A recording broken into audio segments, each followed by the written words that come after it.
नमस्कार, 9 बज चुके हैं तो मेरे साथ दिन की सभी बड़ी खबरें अगले आधे घंटे में। कोरोना वैक्सीन के ट्रायल को हरी झंडी योगी सरकार ने दी है। इस वक्त की सबसे बड़ी उम्मीद भरी खबर, कोरोना की वैक्सीन के मिलने के आसार इसके साथ ही पैदा होते हैं। ये बहुत बड़ी खबर है। कोरोना महामारी के बीच योगी सरकार ने कोरोना वैक्सीन के ट्रायल को हरी झंडी दे दी है।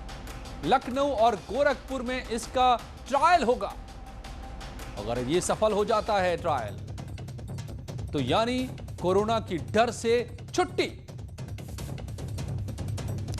अलाउद्दीन हमारे संवाददाता मेरे साथ जुड़ गए हैं। अलाउद्दीन, क्या जानकारी मिल रही है कि ये सरकार ने जो ट्रायल को मंजूरी दी है, क्या इसके बाद उम्मीद पैदा होती है कि हमें वैक्सीन मिल सकता है अगर ट्रायल सफल होगा? जी बिल्कुल, थर्ड फेज है ट्रायल जो पूरा होता है। और न्यूज 18 पर फोन से सीधे बीआरडी मेडिकल कॉलेज के जो प्रिंसिपल है उन्होंने बातचीत भी की है, डॉक्टर गणेश कुमार ने। उन्होंने कहा कि आज ही मुझे एक क्लिनिकल ट्रायल का एक पत्र मिला है और क्लिनिकल ट्रायल को लेकर के कल वो एथिकल कमेटी एक बना देंगे।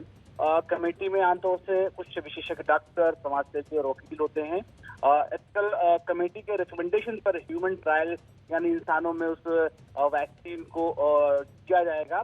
क्लिनिकल ट्रायल उसी व्यक्ति को दिया जाएगा जिसको पूरे विषय वस्तु के बारे में जानकारी रहेगी, या जिसको पहले बता दिया जाएगा किस चीज का वैक्सीन उसको दिया जा रहा है, उस तरह का दिया जा रहा है। जिस व्यक्ति पर क्लिनिकल ट्रायल किया जाएगा उससे पूरी तरह से जो मेडिकल इथिक्स हैं उसको ये फॉलो कराया जाएगा। फिर एक्सपर्ट टीम इस बात को बहुत सूक्ष्म स्तर तक देखेगी कि आखिर उनके शरीर में किस तरह के परिवर्तन हैं, या फिर तमाम जांचें करी जाएंगी और तमाम का विश्लेषण किया जाएगा। कुल हालांकि समय अभी महीनों का लगेगा, लेकिन ये बड़ा डेवलपमेंट है उत्तर प्रदेश के लिहाज से। खुद मुख्यमंत्री ने इस वैक्सीन को कहां डेवलप किया गया है, क्या ये जानकारी है अलाउद्दीन? जी हाँ, बिल्कुल एक कंपनी है जो है इंडियन ही कंपनी है, उसने इस पूरे जो है वैक्सीन को डेवलप किया है। उस जो है कंपनी का नाम है Bharat biotech company. Bharat biotech company ने ही इसको डेवलप किया है। पूरी तरह से ये स्वदेशी वैक्सीन है और थर्ड फेज में हम तमाम लोग पहुंच चुके हैं। एक खुशी का मसला भी है क्योंकि पहले और सेकंड फेज को सफलतापूर्वक पार करने के बाद ही थर्ड फेज का ट्रायल होता है।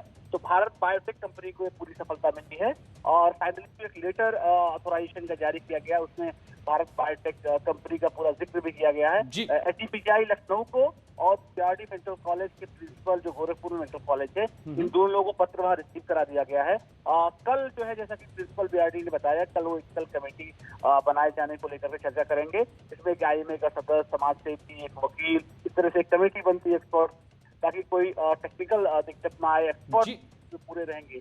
तो ऐसे में एक बड़ा डेवलपमेंट है और उम्मीद की जा रही है कि महीने भर में के अंदर ही एक बड़ी खबर जो है और यहाँ से खासतौर से उत्तर प्रदेश का भी बड़ा योगदान रहेगा। इतिहास बन सकता है, इतिहास बन सकता है इंसानियत के लिए, मानवता के लिए एक बहुत बड़ा तोहफा हो सकता है अगर इस ट्रायल में कामयाबी मिल जाती है, जिसकी मंजूरी सरकार ने दे दी है। अब कमेटी का गठन होगा और कमेटी के जरिए उसकी निगरानी में ट्रायल को आगे बढ़ाया जाएगा। तो क्या कोरोना की वैक्सीन अब मिलने में देर नहीं, एक बड़ी उम्मीद हर किसी के लिए।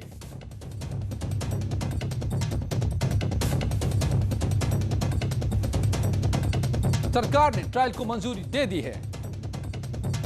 कोरोना के वैक्सीन के ट्रायल की मंजूरी यूपी के 2 मेडिकल यूनिवर्सिटीज में, लखनऊ और गोरखपुर में। और मेरठ में बढ़ रही हैं आत्महत्याएं। पिछले 12 घंटे में 3 खुदकुशी के मामले सामने आ चुके हैं। काशीराम कॉलोनी में संदिग्ध मौत हुई है। महिला का शव फंदे से लटका मिला है। मेडिकल थाना इलाके में सफाई कर्मी ने सुसाइड कर लिया। क्या हो रहा है मेरठ में? 3 सुसाइड 12 घंटे में। मेडिकल थाना इलाके में सफाई कर्मी ने जान दे दी। लिसाड़ी गेट थाना इलाके में महिला ने खुदकुशी की। 3 मामले सुसाइड के। क्या ये खुदकुशी के ही मामले हैं या इसके पीछे और भी कोई कहानी है? ये सवाल उठ गए हैं। निखिल हमारे संवाददाता मेरे साथ जुड़ गए हैं। निखिल, क्या जानकारी मिल रही है? 12 घंटे में 3 खुदकुशी। बिल्कुल अजय, जिस तरीके से मेरठ में 12 घंटे में 3 खुदकुशी हुई है, तो उनके पीछे यही सवाल उठ रहे हैं कि आखिर वजह क्या है, एक सुसाइड क्यों होते जा रहे हैं। तो दो मामलों में महिलाओं ने सुसाइड की है, जिसमें मेरठ के थाना खड़कौदा क्षेत्र में उज़मा ने सुसाइड करने की कोशिश की है और उसकी अस्पताल में डेथ हो गई। आप देखिए कि इतना विभत्स सुसाइड, घर में ही फांसी का फंदा लगाकर झूल गई उज़मा, और फिर जब उसे उतार कर अस्पताल ले जाया गया तो उसकी दर्दनाक मौत हो गई। वहीं दूसरा जो मामला है वो मेडिकल थाना क्षेत्र का है, जहां वेतन न मिलने और गृह क्लेश के कारण एक सफाई कर्मी फांसी के फंदे पर लटक गया। और तीसरा मामला लिसाड़ी गेट का है, जहां महिला ने खुद को कमरे में बंद करके फांसी लगा ली। इस मामले में भी गृह क्लेश की बातें सामने आ रही हैं, परिजनों ने पति के खिलाफ तहरीर दे दी है। तो यानी तीनों मामलों में गृह क्लेश एक कॉमन वजह थी। वहीं जो महिलाओं की मौतें हुई हैं वो कहीं ना कहीं पति के उत्पीड़न या ससुराल वालों के उत्पीड़न के चलते हुई है। तो तहकीकात की जरूरत है कई एंगल से कि क्या ये खुदकुशी ही है या कुछ और भी है, या फिर क्या वजह है जिसकी वजह से लोग खुद को फांसी पर लटका रहे हैं। और बांदा में 2 युवक की मौत से सनसनी फैल गई। संदिग्ध परिस्थितियों में युवक छत से गिर गया, अस्पताल ले जाते वक्त दम तोड़ दिया। युवक का शव तालाब में, एक युवक का तालाब में मिला है शव। पुलिस मामले की पड़ताल में जुटी है। तो बांदा में भी 2 मौत और सनसनी। आप दोनों तस्वीरों में देख सकते हैं। पहली तस्वीर बांदा के बबेरू कोतवाली इलाके के अंडावली गांव की है। यहां पर युवक संदिग्ध परिस्थितियों में छत से गिर गया और लोगों ने तुरंत अस्पताल में भर्ती कराया, मगर रास्ते में ही युवक ने दम तोड़ दिया। परिवार में कोहराम मच गया। दूसरी तस्वीर भी देख सकते हैं शहर के कोतवाली के नवाब टैंक तालाब की तस्वीर, जहां युवक का संदिग्ध परिस्थितियों में शव मिला है। शिनाख्त के बाद पुलिस ने शव परिजनों को सौंपा है। दोनों मामलों में अब पड़ताल में जुटी है पुलिस।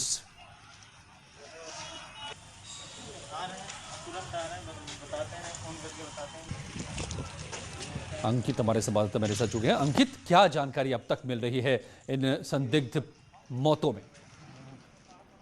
जी बिल्कुल, आपको बताना चाहेंगे आज 2 मामले आए हैं जनपद में सामने, जो कि पहला बांदा शहर के नवाब टैंक तालाब के सामने है। दूसरा मामला आया है बबेरू कस्बे के सामने आया, जहां पर ये एक दीवार ढहने से बच्चे की मौत हो गई है।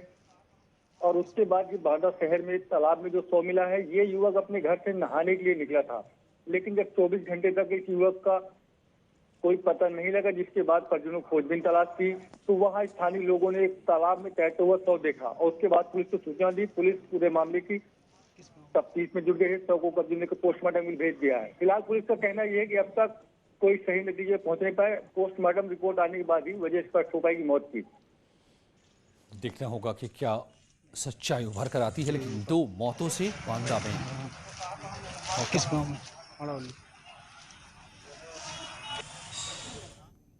योगी सरकार माफिया पर लगातार शिकंजा कसने में जुटी हुई है। आज 5 बड़ी कार्रवाई हुई। प्रयागराज में अतीक के कोल्ड स्टोरेज को डायनामाइट से उड़ाने की तैयारी चल रही है। मऊ में मुख्तार अंसारी के गुर्गे की प्रॉपर्टी को कुर्क किया गया। अंबेडकर नगर में माफिया डॉन मुबारक पर लगातार दूसरे दिन भी कार्रवाई जारी रही। उधर उन्नाव और सीतापुर में भी माफिया की करोड़ों की संपत्ति को कुर्क कर लिया गया। तो अब तक 300 करोड़ की कुर्की हो चुकी है, 300 करोड़ संपत्ति की।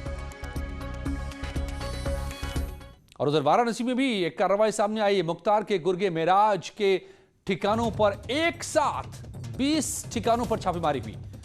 करीब 12 से ज्यादा लोगों को हिरासत में ले लिया गया।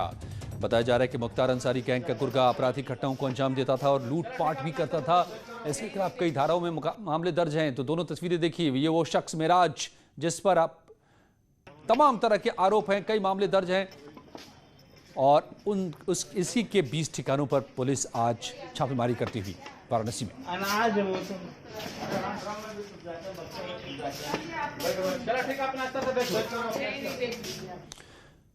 और बाहुबली मुख्तार अंसारी के खिलाफ प्रशासन ने शिकंजा कसा है। मुख्तार के गुर्गों की संपत्तियां जब्त हो रही हैं। रजनीश कुमार एक ऐसा ही मुख्तार का करीबी जिसकी 39 लाख की संपत्ति को जब्त किया गया।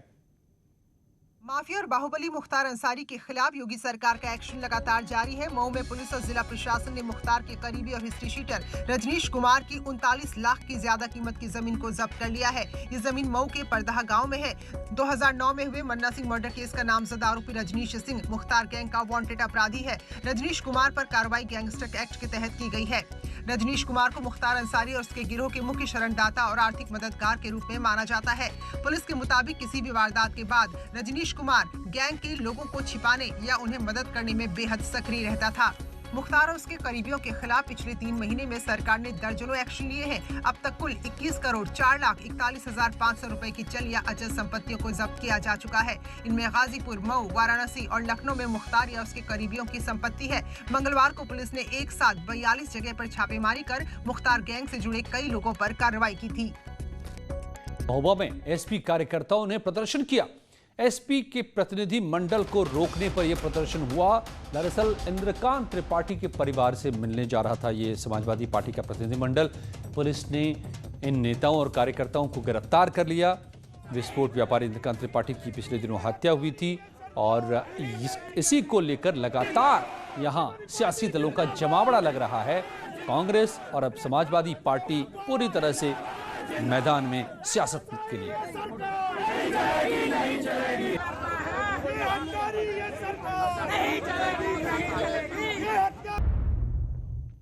किसान बिल के मुद्दे को लेकर विपक्षी पार्टियों के प्रतिनिधि मंडल ने आज राष्ट्रपति से मुलाकात की।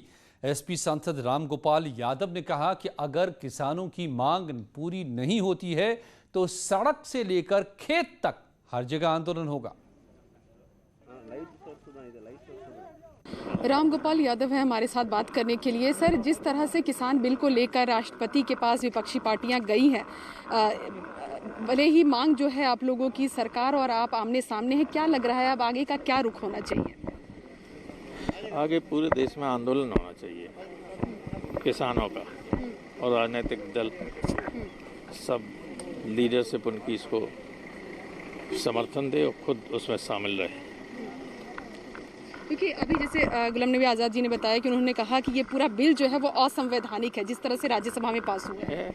इस तरह की स्थितियों में जब बिल पास हुए तो जब विपक्ष में थे तो अरुण जेटली जैसे कानूनवेत्ता ने कहा कि जो इस तरीके से बिल पास होते हैं वे सब असंवैधानिक और गैर कानूनी होते हैं। सरकार को क्या कहना चाहेंगे, क्योंकि सरकार तो ये कह रही है कि बिल बिल्कुल ठीक है, एमएसपी भी मिलता रहेगा।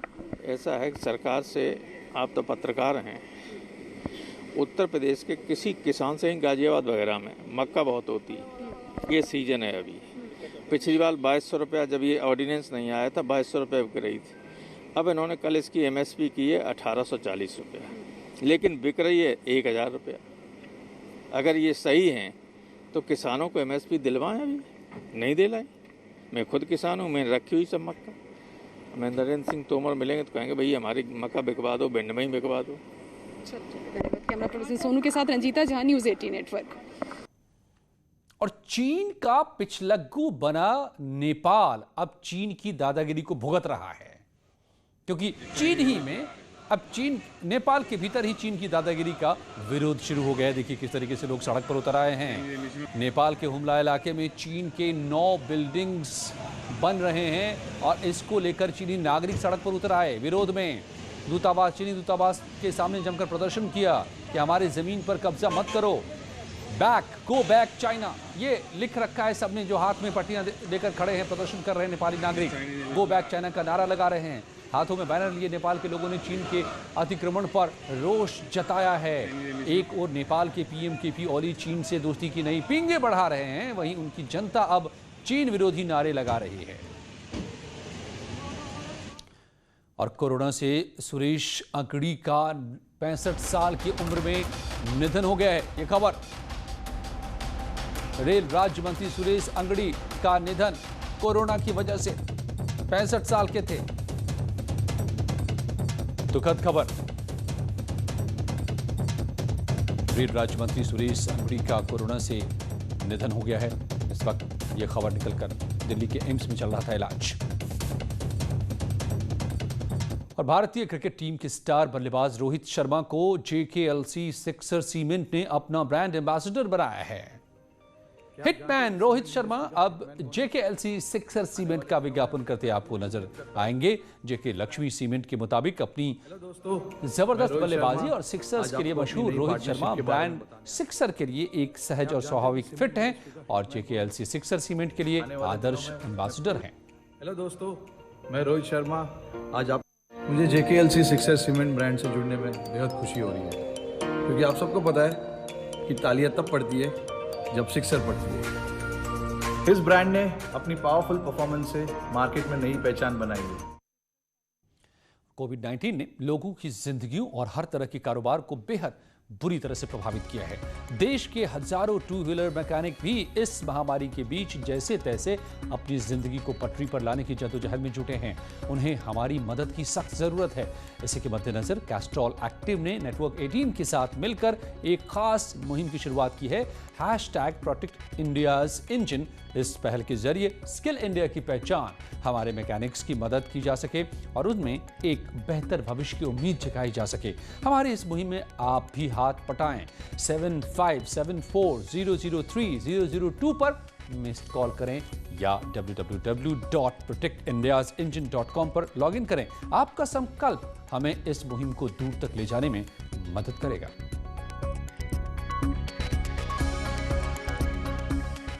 दिन के इन बड़ी खबरों के बाद कुछ ही पलों में क्राइम कंट्रोल। बने रहिए हमारे साथ।